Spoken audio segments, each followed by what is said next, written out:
Hi hello welcome to our channel. నేను మీ సిరి. ఈరోజు మనం చెప్పుకోబోయే కథ ప్రియనేస్తం పార్ట్ 140.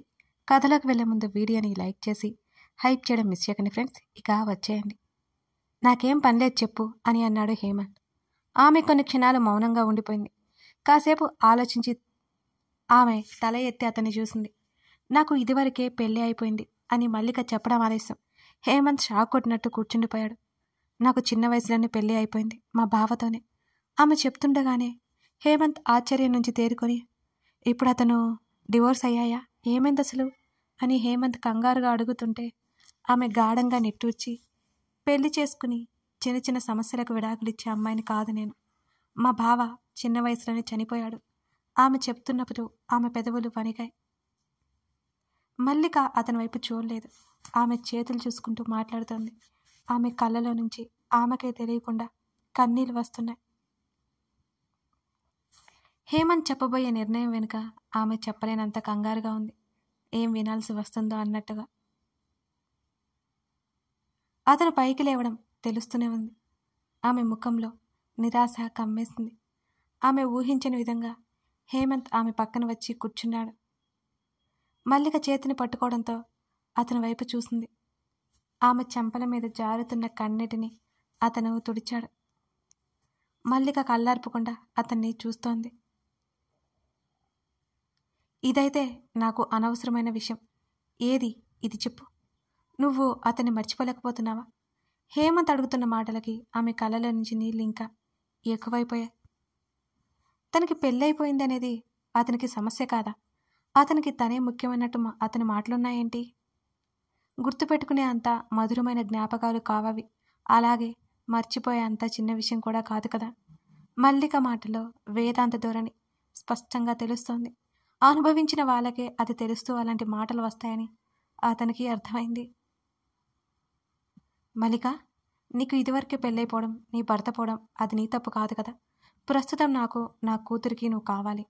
నా మనసులో ఇదే ఉంది. నీలాంటి అమ్మాయి భార్యగా ఉండటం నా అదృష్టం. అలాగే నా కూతురికి తల్లిగా ఉండడం తన అదృష్టం. నాకైతే ఎటువంటి సమస్య లేదు. మరి నువ్వేమంటావు?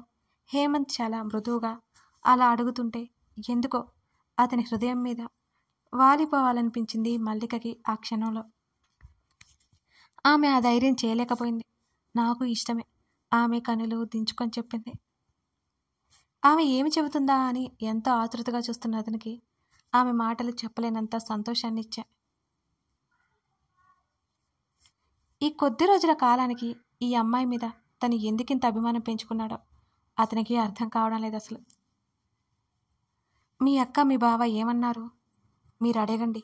వాళ్ళకి ఇష్టమని చెప్పకుండా అతని చేతులు విడిపించుకుని పైకి లేచింది. ఇంకాసేపు ఉండొచ్చు కదా అతను అడుగుతుంటే వెనక్కి తిరిగి చూసింది మల్లిక.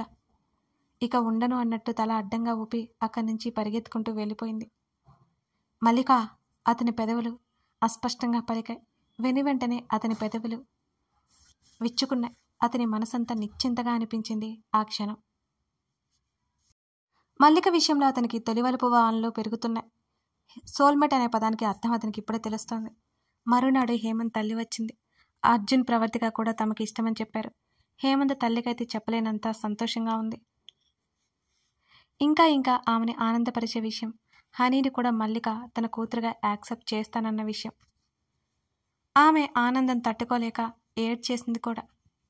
మల్లిక తల్లిదండ్రులకు మొదట విషయం చెప్పగానే అంత ఎత్తున లేచారు.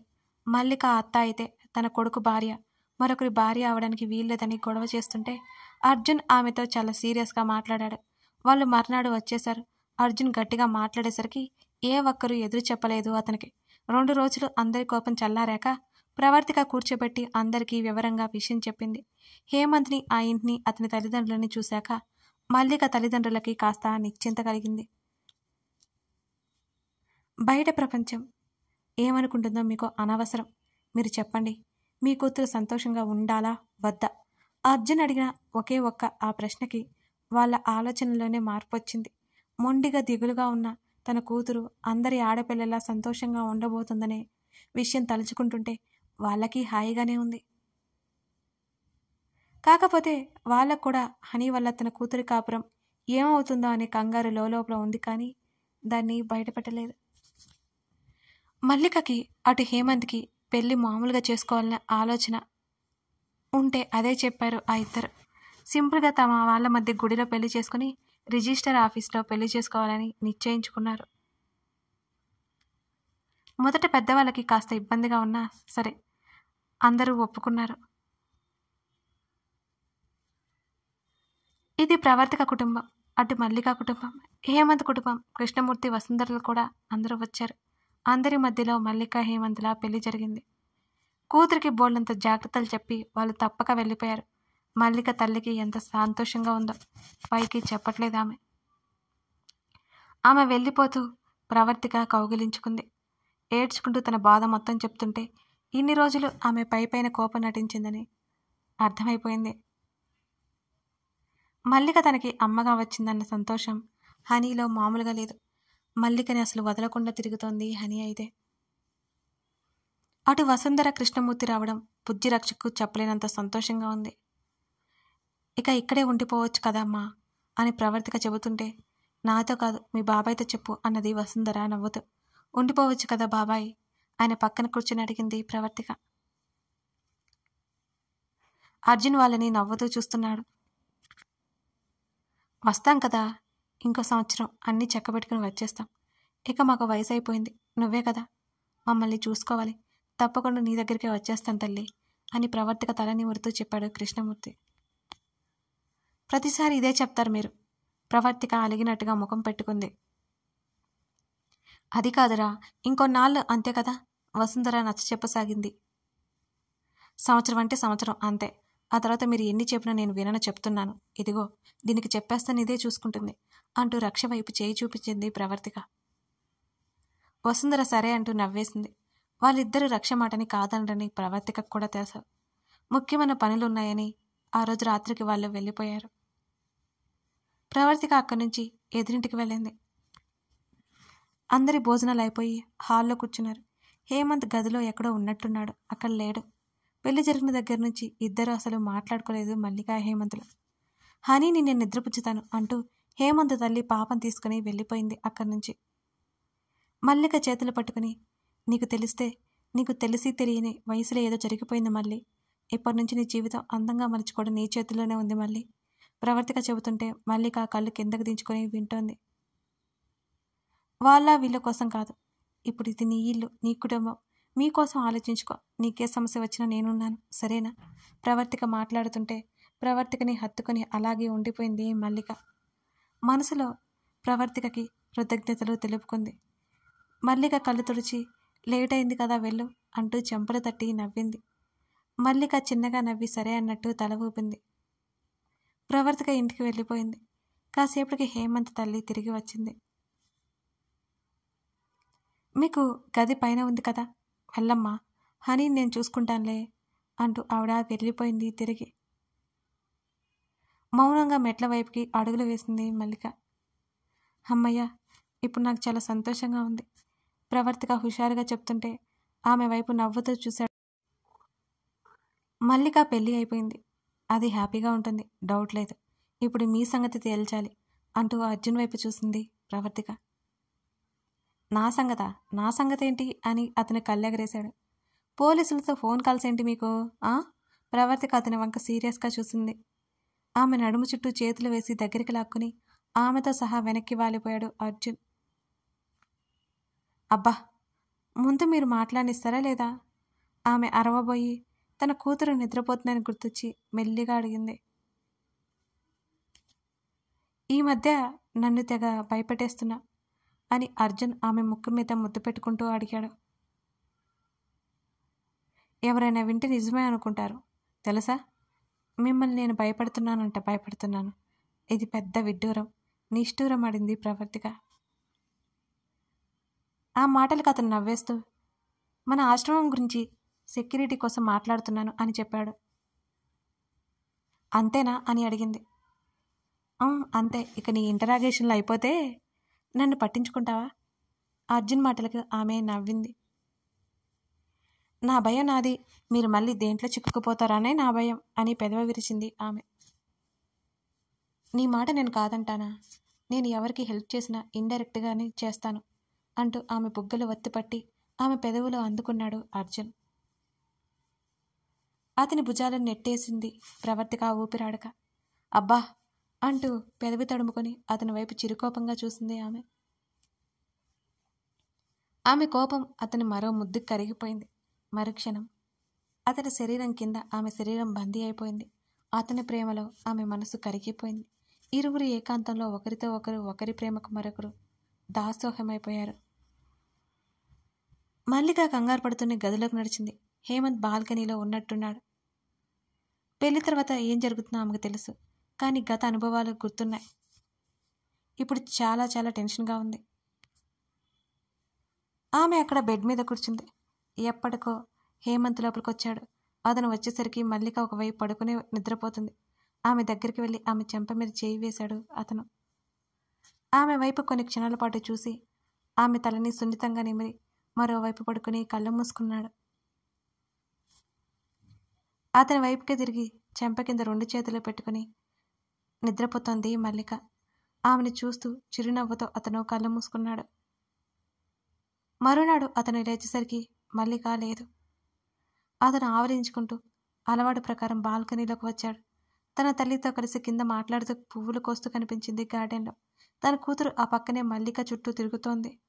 వాళ్ళ మాటలు వినిపించలేదు, కానీ వాళ్ళ నవ్వులు మాత్రం తెలుస్తున్నాయి హేమంత్కి. మల్లిక చేత రెడీ చేయించుకుని మల్లికని అమ్మ అమ్మ అని పిలుస్తూ హనీ మల్లిక చుట్టూ తిరుగుతుంటే కూతుర్లా నిజమైన సంతోషం చూస్తున్నాడు హేమంత్. కనులు చెమ్మగిల్లే. కొడుకు భుజం మీద చేయి వేయడంతో వెనుకే ఉన్న తల్లిని చూసి చిన్నగా నవ్వాడు అతను. నేను ఎప్పుడూ చెప్తే నువ్వు వింటుంటావా అసలు? ఇప్పుడు అర్థమైందా ఆడపిల్లకి తల్లి ఎంత అవసరమో? ఆవిడ చెబుతుంటే హేమంత్ తల్లిని హత్తుకొని అలాగే ఉండిపోయాడు. నా భార్య ఎలా ఉండాలని కోరుకున్నానమ్మా. మల్లిక అలాగే ఉంది. తను నాకు, నా కూతురికి ఏదో చేయాలని కాదు, ప్రేమ ప్రేమ పంచితే చాలు అనుకున్నాను. అంతకు మించి చేస్తోంది. రైలింగ్ మీద నుంచి మల్లికని హనీని చూస్తూ చెప్పాడు హేమంత్. నువ్వు కూడా అమ్మాయిని బాగా చూసుకోవాలి హేమంత్. హేమంత్ తల ఊపాడు. కొన్ని రోజులు హనీని తీసుకువెళ్ళనా? రేపటి నుంచి సెలవులున్నాయిగా ఆమె అడిగింది. అప్పుడప్పుడు సెలవులకు మాత్రమే పంపించడం చేసేవాడు హేమంత్. అందుకే ఆమె ధైర్యంగా అడిగింది. మామూలు అప్పుడు ఎప్పుడో ఎలాగో పంపించడని ఆవిడికి తెలుసు. కానీ అమ్మా అన్నాడు హేమంత్. అమ్మ లేదు, ఏం లేదు. దానికి కూడా బోర్ కొడుతుంది కదా హేమంత్. తీసుకెళ్ళిపోతాను, నువ్వు మల్లిక ఎక్కడికైనా వెళ్ళిరండి అని. రేపటి నుంచి సెలవులే కదా, మా ప్రయాణం రేపే, టికెట్స్ అవి చూడు అంటూ ఆవిడ అక్కడి నుంచి వెళ్ళిపోయింది. కొత్తగా పెళ్ళైపోయింది. హనీ ఇక్కడే ఉంటే మల్లిక హేమంత్ దగ్గర అవ్వలేదని ఆవిడ భయం. ఒకసారి వారిద్దరూ దగ్గరైతే ఇక ఆమెకి ఎటువంటి చింత ఉండదు. పాపని స్కూల్కి పంపించాక గదిలో నుంచి బయటకు వచ్చింది మల్లిక. టిఫిన్ అతన్నే చూస్తూ ఉంది. ఎందుకు నన్ను చూసి భయపడి పారిపోతున్నావు నువ్వు? ఇంతకు ముందైనా కనీసం మాట్లాడదనివి, ఇప్పుడు అసలు అది కూడా లేదే అని హేమంత్ ఆమెనే చూస్తూ అడిగాడు. అదేం లేదండి అని కంగారుగా చెప్పింది మల్లిక. నాకైతే అలాగే అనిపిస్తోంది మరి. అయినా ఆమె మౌనంగా ఉండిపోయింది. ఆమెను రూమ్లో కూర్చోమన్నట్టు అతను బెడ్ మీద కూర్చొని పక్కనే ప్లేస్ చూపించాడు. ఆమె మెల్లిగా అతని పక్కన కూర్చుంది. మల్లిక, నువ్వు కంగారు పడాల్సిన అవసరం లేదు. నీకు కావాల్సినంత టైం తీసుకో, అంతేకాని ఇది పరాయి ఇల్లులా ఫీల్ అవ్వకు. నా వల్ల నీకు ఎటువంటి ఇబ్బంది ఉండదు అని ఆమె చేతి మీద చేయి వేసి చెప్పాడు హేమంత్. అతని వైపు అలాగే చూసింది మల్లిక. నాకు ఒక డౌట్ ఉంది, కాస్త క్లారిఫై చేస్తావా అని అతను అడుగుతుంటే అతని వంక ఏంటన్నట్టు చూసింది ఆమె. నేను పెళ్లి ప్రపోజల్ పెట్టిన తర్వాత ఎలా ఒప్పుకున్నావు అసలు? నాకు ఆల్రెడీ పెళ్ళైపోయింది, పాప ఉంది. ఇప్పటికీ నాకు అదే విషయం అర్థం కాని ప్రశ్నలా మిగిలిపోయింది అని హేమంత్ అన్నాడు. ఆమె చెప్పడానికి సంశయిస్తున్నట్టుగా చూస్తుంటే, ఇప్పటి నుంచి మన వైఫ్ అండ్ హస్బెండ్ కదా, నీకు ఎటువంటి భయాలు కలగకూడదు, కంగారుగా ఉండకూడదు. నువ్వు నాతో ఏదైనా షేర్ చేసుకోవచ్చు హేమంత్ మృదువుగా చెబుతుంటే, నేను హనీని దృష్టిలో పెట్టుకుని పెళ్ళికి ఒప్పుకున్నాను కానీ ఆమె చెప్తుంటే ఆశ్చర్యంగా చూశాడు హేమంత్. హా కానీ అని అడిగాడు. మీలాగా నాతో ఎవరు ఇంతవరకు మాట్లాడలేదు. మీరు ఒక ఆడపిల్లకి ఎంత విలువిస్తారో నాకు తెలుసు. అది అర్థమవుతుంటే ఏడుపు వస్తోంది. నా చిన్నతనం నుంచి అమ్మాయి అంటే పెళ్లి చేసి పంపించే బాధ్యత తీరిపోతుంది అనుకున్న తల్లిదండ్రులను చూశాను. పెళ్లి చేసుకున్న తర్వాత విలువలేని ఆట వస్తువుగా చూసే భర్తలను చూశాను అని అంటూ ఒక క్షణం ఆగింది. ఆమె మాటల్లో వేదన అర్థమవుతోంది అతనికి. కథ కొనసాగుతుంది. మరి మల్లిక హేమంత్ కలిసి కొత్త జీవితం మొదలు పెట్టబోతున్నారా? మల్లిక హేమంత్ జీవితం ఎలా ఉండబోతుంది చూసేద్దాం. కథ నచ్చితే లైక్ చేసి కామెంట్ చేయడం మర్చిపోకండి. అలాగే మరిన్ని కథలకి మన ఛానల్ని సబ్స్క్రైబ్ చేసుకొని ప్లేలిస్ట్లో ఉన్న స్టోరీస్ ఉన్నాయి, ఒకసారి చూసేయండి. కంప్లీట్ అయినవి కూడా ఉన్నాయి. Thank you for watching this video.